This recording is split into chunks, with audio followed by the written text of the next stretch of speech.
You mentioned that we get to Chris Godwin. We can get to Chris Godwin now. Tampa Bay Buccaneers at the Detroit Lions. The Buccaneers coming up with a huge win in Detroit where their season ended a year ago in the playoffs. Getting a little bit of revenge there. 20-16, really close game all the way around. When you look at this team, let's look at the Tampa Bay Buccaneers first, and it is Chris Godwin, whose name is at the very top of this list for their top 5 graded players, a 90.0 grade for Chris Godwin. Defensive tackle Vita Vea, who has a grade 2 MCL sprain. He's going to miss a couple of weeks there. He's at number 2 on the list, 79.5, so he played enough in this game to get recorded into the top 5, but it's going to be questionable for him how much time he misses moving forward. Bucs are already down a couple of defensive starters, so it is worth monitoring. Number 3, cornerback Zion McCollum coming up in a big way, getting an interception, 78.6 grade at number 3 there. Safety Jordan Whitehead had a really great game himself. No Antoine Winfield Jr. next to him, so he had to kind of pick up the responsibility there, 74.4 grade. Linebacker KJ Britt with a 72.4, and then Baker Mayfield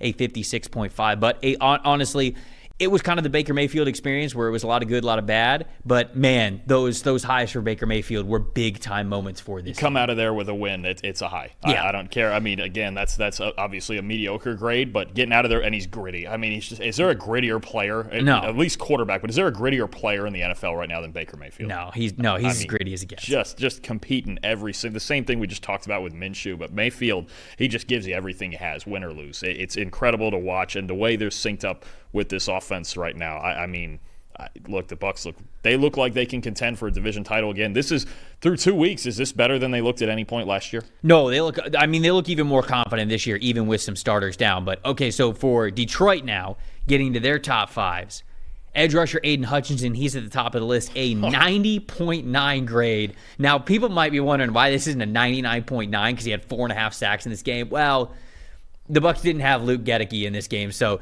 the tackle competition that he was up against was not exactly it was dominant. Stout in this one. Make no mistake, it's hard to get a perfect grade, but Hutchinson, he tried to will him to a win. He really did. Felt like almost by himself at times. He certainly stat-stuffed his Defensive Player of the Year candidacy here in this past game. Brian Branch, their safety, with an 86.1 overall grade in this game at number 2. Number 3, Kevin Zeitler, their offensive guard, 78.8. Number 4, Amon-Ra St. Brown with a 76.3.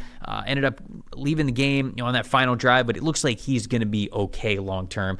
Offensive tackle Taylor Decker, 75.3 overall grade, and then Jared Goff, just a 49.0 grade. I know that we're going to talk about him in a little bit. I'm going to start with my stat that told the story, and it has a little bit to do with Jared Goff. I think some of our talking points here are going to be, a little bit of Goff here and there just to get to kind of what we're talking about. But Bucs defense versus the deep passes here for the Detroit Lions. To me, that's what I was really worried about with this team, right? Because no Antoine Winfield Jr. You got a rookie playing in the slot in Tyke Smith or Christian Izien, but Christian Izien also has to play safety now because you didn't have Antoine Winfield Jr. Zion McCollum, he was in and out with concussion-like symptoms, so we didn't even know if he was going to play. You got Jamel Dean on the other side, which you feel good about, but Zion McCollum did not play well last year in coverage, and them telling him that he's going to start this year, or I guess I should say earning that starting role, there were some questions as whether or not that was going to stick in the NFL regular season, and they played really well, man. Bucs defense on passes of 10 or more yards down the field, they didn't give up anything. 2 interceptions, 5 forced incompletions. They even had another dropped interception. Only 7 completions on the 20 attempts that were 10 or more yards down the field. Coverage grade was top 10 this week with no Antoine Winfield Jr. in this category. That, to me, is the stat that told the story. Because I thought that with Winfield, and it's not like this is always who Jared Goff is, but this is what worries me about him as a quarterback, is that when things aren't perfect for him, it's not that he doesn't have the ability to hang tough, but it's almost like a mentality where he just goes, nope, we're killing this play. We're killing this play immediately. And it's like, there's just not enough perfect plays that exist in the NFL, especially for an offensive coordinator that's in his 3rd year in one spot, because this league figures you out. That's what worried me about Ben Johnson is I think everybody went into this year. And look, I had the Lions winning the Super Bowl, so I don't people be like, oh, this dude's a hater. I had them winning the Super Bowl, but something that really worried me about this was it's year 3 of Ben Johnson in the same spot with basically the same weapons. It's not to say that he can't have success, but I think defenses, the longer you are in a certain spot, they're going to figure you out. and they're going to start to throw things at you that you weren't ready for. And it just felt like Todd Bowles down 3 defensive starters in this game made Ben Johnson and Jared Goff uncomfortable. And I think that's worrisome moving forward. Not a panic button in any way, shape, or form, but worrisome and why it was disappointing for me. And Todd Bowles is a guy who can manufacture production out of his defense, too, with all the looks and all the blitzes and things like that. And I think to your point, I'll go with a quick most disappointing because I think you hit it all with the Lions offense. But Sam Laporta, too, we need to get this guy the ball. He had 2 catches for 13 yards, both of them career lows. He didn't have a game like that last year. I think last year the low might have been 14. But either way, we can't have Sam Laporta out here setting career lows in yardage. And through 2 games, he's got 4 catches. 4 catches in 2 games for Sam Laporta. That's got to be more. Who, honestly, is he not a top 5 tight end in football? I mean, and I know they have a ton of weapons, and Jameson's been hot, but Laporta's the guy who can take an easy completion and work either after the catch or work to the chains and do all those things. It's a little confusing to me why he's not more involved so far. Yeah. Most impressive. Oh, it's Chris Godwin. I got to go with him. I got to go with him 2 weeks in a row. Go off. The same. To be honest, it's the same thing as I mentioned before with like Devontae Adams and Brock Bowers, where you know who Mike Evans is. You know what he does. He's 6'5", and one-on-one, they're going to throw him the football.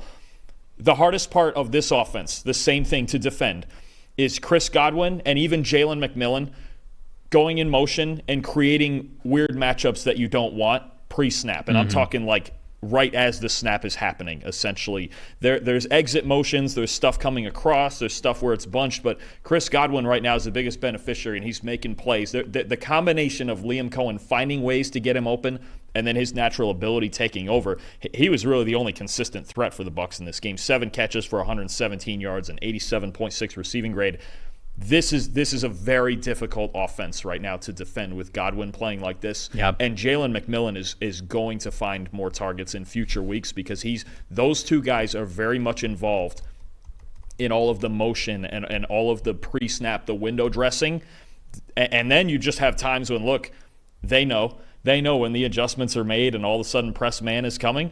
Well, then they'll just ISO Mike Evans and they'll just let it rip. But right now, Liam Cohen's in his bag right now, honestly. And Godwin, by the numbers, has been the biggest beneficiary, but they are finding ways to utilize all their weapons. If he keeps playing like this is a really dangerous offense. My most impressive player, I'll go to the other side for the Buccaneers. Here's their cornerback, Sikkema McCollum. Again, we talked about how much he needed to step up this year. He stepped up in a big way. You saw that he was in the top 5 graded players that we had on this team. I mean, he's a freak, right, athletically. There's no doubt about it. Over 6'2", 200 pounds, 98th percentile 40-yard dash, 95th percentile vertical jump, 97th percentile broad jump. But then you get into the agility stuff, too. 99th percentile 3-cone, 98th percentile 20-yard shuttle. And let me tell you, that stuff showed up on tape against the Detroit Lions. It's the reason why he got a pick, and it's why he made so many other plays on the ball as well, because he might not have the experience yet to be as in the hip pocket of receivers as he could be. But oh, baby, when he sees it, he fires downfield. He stops on a dime, and he gets his long arms in there for forcing completions, and this dude could be an absolute gem for them. And I think we got a really good taste of that this past weekend against a good passing team in the Detroit Lions. So Zion McCollum is getting my shout out here.